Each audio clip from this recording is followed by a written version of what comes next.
and welcome to What's Stopping You? Fostering Female Ambition. My name is Clive Bellingham, and I am the Deputy President of the Institute of Chartered Accountants of Scotland. So turning now to Zimkita. Zimkita joins us from South Africa. Zimkita, looking at your job life, it's clear that you're a very successful woman, but I don't believe your journey was easy in any manner or form. So perhaps you could share it with us. Thank you so much, Clive. Again, good morning. I'm in South Africa. It's morning, so good morning to everybody.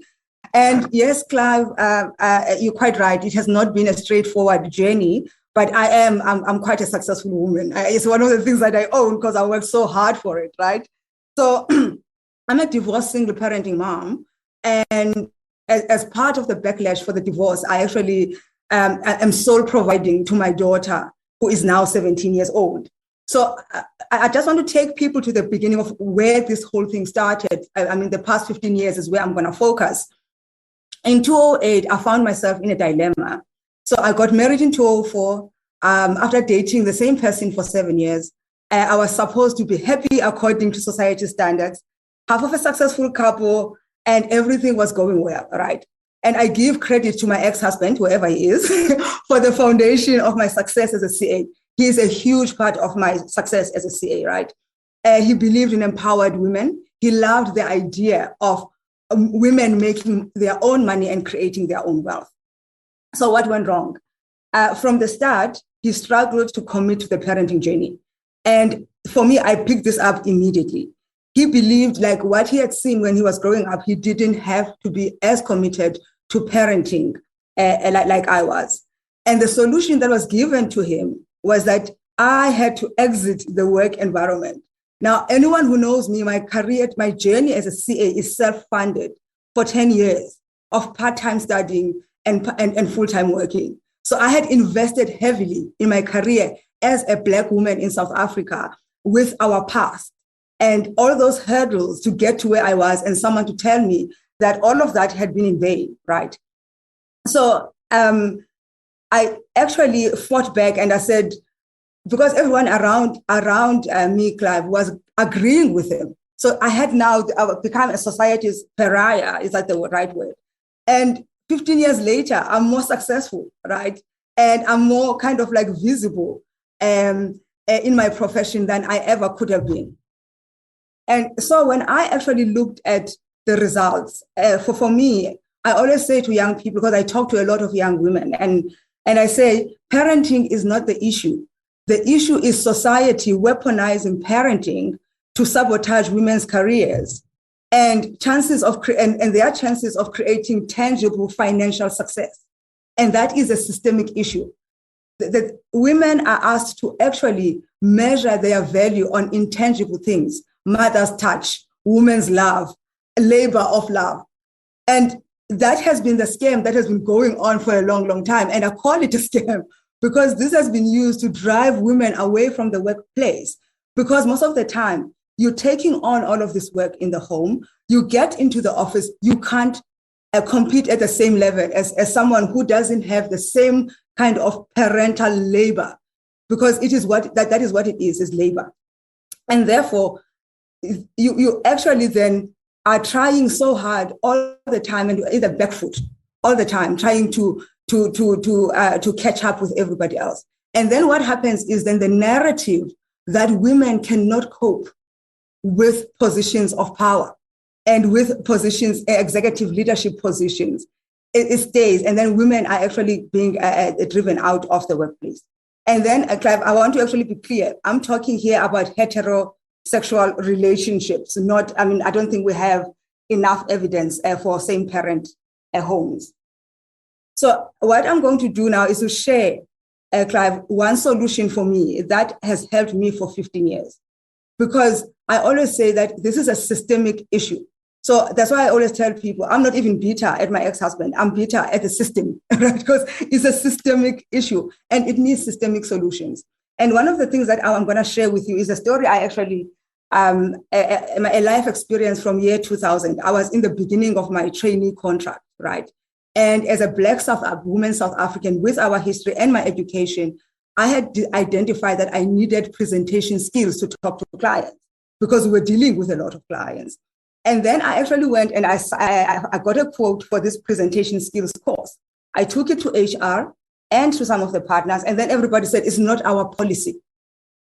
It is not our policy for us to actually fund this kind of studying. I was already funding my own studying, so I could not fund this one. And I went to my mentor and we call them counselors in our firm.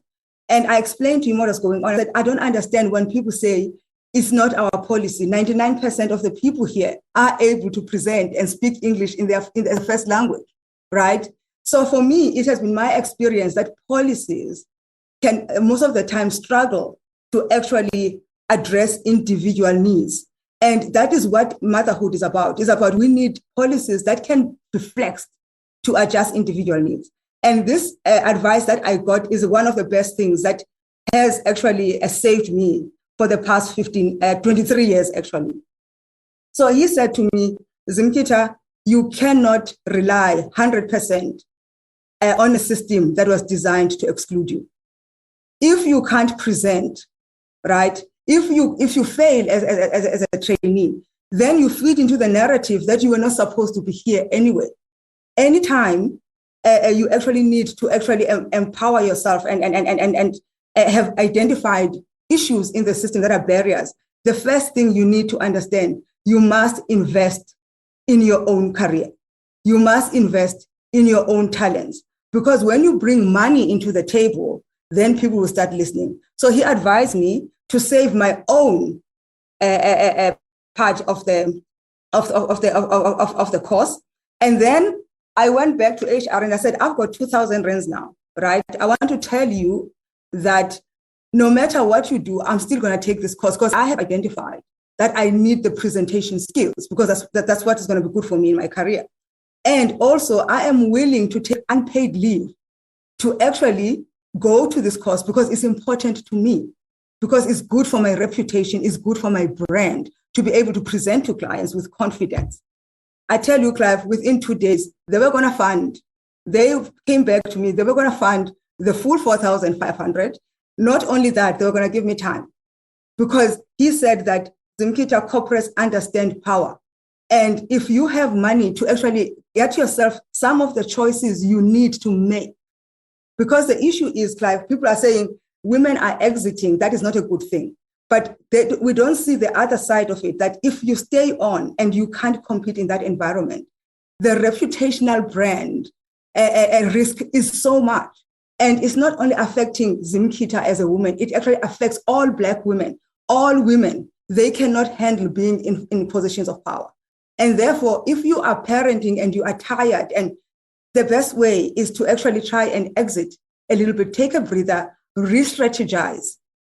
I have actually been more successful in the periods where I've taken the career break than when I'm actually at work. I've become more productive. In 2020, I took 10 months a career break, and I self-funded it because my daughter was dealing with chronic pain, with a chronic pain issue. And that year has been the most successful year. I wouldn't be on this webcast today if it wasn't for 2020, because I had time to sit and say, what is it that I want to achieve? What value am I going to add back to the profession when I come back, right? Because I have to be able to articulate what value I bring to people. And for me, that is very important for women to understand that when you take a career break, it is not necessarily a loss. You actually get time to rebrand, to rebuild, to acquire the talent and the skills that you need to actually help you live to the next level. So, Clive, I talk a lot, so I keep on checking my notes so that I don't run out of time. But so the last thing, as Clive, is parenting is the biggest leadership role that we can take. And I think for me, that's a message I would like to leave with anyone who is an employer. Parenting is the biggest leadership role that anyone can take. If I wasn't a parent, I would not be where I am.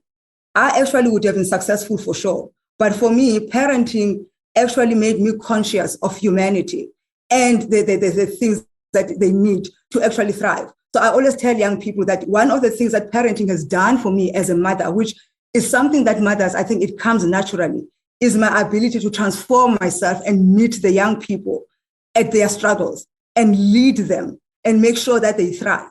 And that for me is because I'm a parent of a child with a chronic illness, and she's amazing. So when I actually lead, I know that I can actually listen to a young person and actually understand what are your struggles, what are your strengths, because we grow through our strengths, not our weaknesses, right? And we can work around our weaknesses. I only learned that as a parent, and that's made me a much better leader. It made me a much more better, a successful CA and a competent and confident CA.